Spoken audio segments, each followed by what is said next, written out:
Le Tchad se retire de la force mixte FNM, une organisation censée lutter contre le terrorisme, mais qui reste bloquée et silencieuse face aux actes criminels des terreaux. Alors, de quoi il s'agit?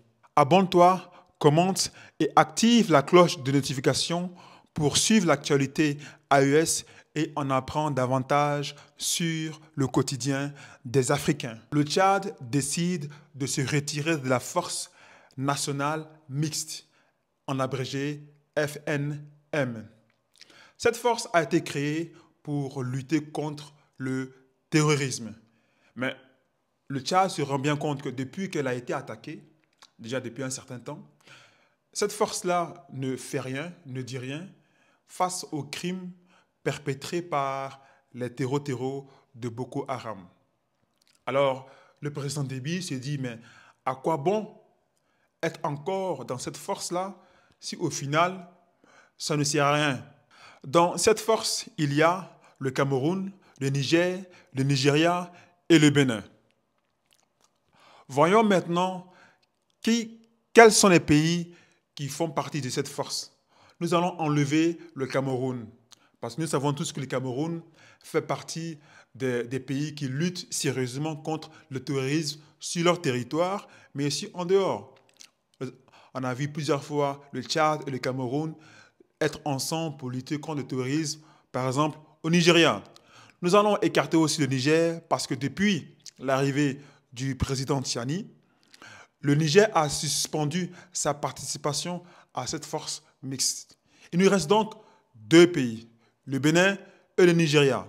Nous savons tous que le Nigeria joue un rôle très important dans la France-Afrique. On ne va pas s'y tarder. Maintenant, le Bénin. Est-ce qu'on a besoin de beaucoup parler lorsqu'il s'agit du Bénin? On sait tous à quel point le dirigeant béninois est très docile lorsqu'il s'agit de défendre l'impérialisme. Alors, le Tchad se demande comment elle peut lutter contre le terrorisme, contre ces gens-là qui sont censés lui venir en aide, se comportent de cette façon. En fait, ils se comportent de façon belliqueuse. C'est des gens avec qui on ne peut pas avoir confiance. Comment tu veux lutter contre le terrorisme? Contre ceux avec qui tu es censé lutter, ils peuvent te tirer une balle. Le Tchad dit que, en fait, ces personnes qui sont à la tête de ces pays-là ne veulent pas sérieusement combattre le terrorisme. Alors, le Tchad se pose la question, alors pourquoi voulez-vous que je sois dans votre organisation? C'est une très bonne question. Donc le Tchad décide de se retirer. Le Tchad va maintenant chercher des pays qui veulent réellement défendre, réellement combattre le terrorisme.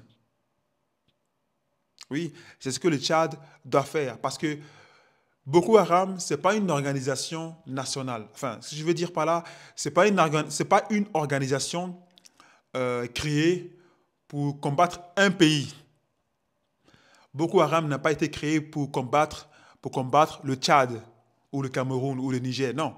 Boko Haram a été créé pour déstabiliser des régions d'Afrique. En Afrique de l'Ouest, le Sahel, en Afrique centrale, etc. Donc, un seul pays n'est pas suffisant. Il peut se défendre, mais il faut une mutualisation des forces nationales. Mais pas n'importe comment, pas avec n'importe qui. Il faut que le Tchad maintenant décide de créer une force avec des dirigeants des pays qui sont qui veulent réellement lutter contre le terrorisme. Et je rappelle encore, et n'en déplaise à ceux qui disent que pourquoi je parle du Tchad alors que ce n'est pas l'AES.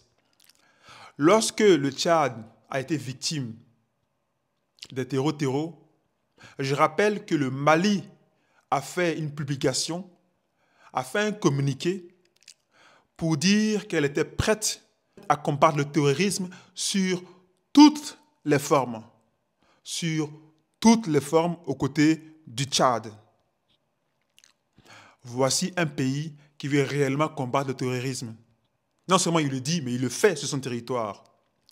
Et je rappelle que le président malien est actuellement le président de l'AES, qui ne peut pas combattre le terrorisme avec des gens qui ne veulent pas combattre le terrorisme. Ça, c'est un. Deuxièmement, le Niger et le Tchad doivent collaborer ensemble, le Cameroun aussi, pour combattre le terrorisme. Il faut créer une force. Mais il n'y a pas besoin de la créer. La force, elle est déjà créée. L'AES, elle a déjà créé une force. Et on le voit sur le terrain. Ils se mettent ensemble, ils combattent ensemble. Oui, je parle du Tchad. Il faut que le Tchad rejoigne l'AES. Peut-être pas directement dans la Confédération, mais déjà dans la force. Dans la force, là. Il faut que le Tchad intègre ça.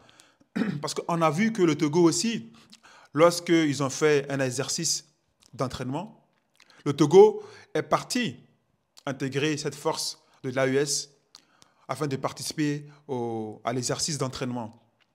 Ça veut dire que c'est possible que le Tchad intègre cette force-là, sans même être membre de l'AES, même si nous voulons tous que le Tchad intègre l'AES. Mes amis, voilà le constat que le Tchad vient de faire. Qu'en penses-tu? Tout à l'heure, je vais vous mettre une vidéo, le soir, je pense, où on va entendre pour la première fois le président Déby qui s'exprimait sur l'opération Askanit. Notamment, il parle de cette force.